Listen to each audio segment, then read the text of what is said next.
Cher jury, cher public, je suis contente d'être là, saine et sauve, après avoir attrapé une bouteille de je ne sais pas quelle substance au vol juste avant le début de l'événement.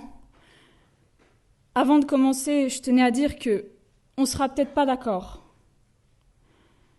mais je me battrai jusqu'au bout pour qu'on puisse se retrouver dans une salle et parler et ne pas virer à la violence.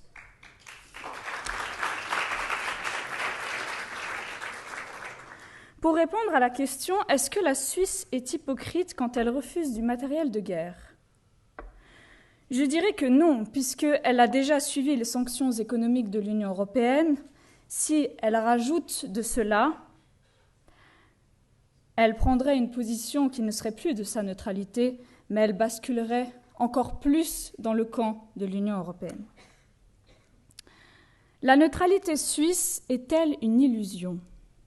La neutralité suisse, une notion de fantasme qui relève bien de fantasme. On préfère susciter les fantasmes, mais ce soir je vais le détruire et j'aurai aucun mal à y prendre plaisir. Attardons-nous quelques instants sur la notion d'illusion. L'illusion, c'est une apparence dépourvue de réalité, une opinion fausse, une croyance erronée qui trompe par son caractère séduisant. On nous a dit « la Suisse est alignée avec les sanctions économiques de l'Union européenne, donc elle n'est plus neutre ». Mais qu'est-ce que la neutralité ? De cela, deux visions politiques s'affrontent. La première consistera à dire que la neutralité est l'indifférence, ne prendre parti ni pour l'un ni pour l'autre, en se murant derrière son silence.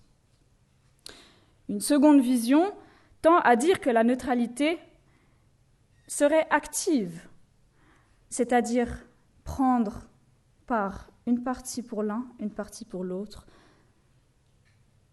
c'est-à-dire prendre parti pour personne en particulier.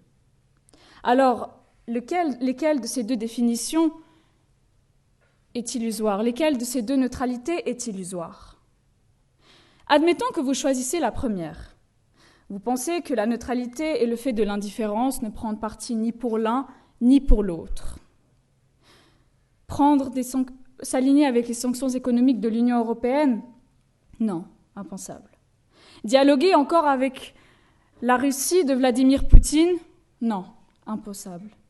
Non, la Suisse devrait rester silencieuse, ne pas prendre part à la vie internationale. Mais cette indifférence que vous considérez comme neutralité, n'est-ce pas déjà prendre parti ? N'est-ce pas illusion de penser que la neutralité serait l'indifférence et la passivité ? Être silencieux, est-ce réellement être neutre ? Bien que le silence puisse protéger la Suisse de quelconque représailles, il ne la rend pas neutre pour autant. Sachez que le silence des neutres profite toujours aux bourreaux. Ils peuvent continuer à commettre les pires crimes contre l'humanité sans qu'on ne dise quoi que ce soit.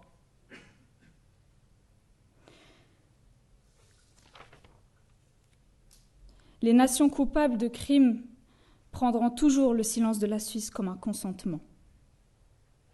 Je ne pense pas que vous ayez envie de faire partie du camp du bourreau.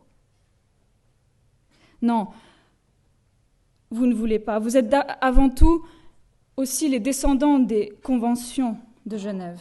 Vous aimez la Suisse dont sa neutralité perpétuelle a été reconnue en 1815, avant tout pour garantir sa propre stabilité, mais également celle du monde. En signant un accord avec la Suisse, les grandes puissances n'ont pas seulement signé un accord avec elle, elle lui a accordé sa confiance, une partie de son destin. Comment voulez-vous que ce soit l'Occident ou l'Orient nous fasse encore confiance si on ne prend pas part, si on reste indifférent à leur cause ? La Suisse l'a bien compris. Être neutre ne signifie pas être indifférente. En s'alignant avec les sanctions de l'Union européenne, elle permet à celle-ci de lui faire encore confiance. Tandis que, en serrant la main de Lavrov en septembre 2022, elle garde encore la confiance de la Russie. Alors, ma question serait, n'est-ce pas illusion de penser que la neutralité est l'indifférence ?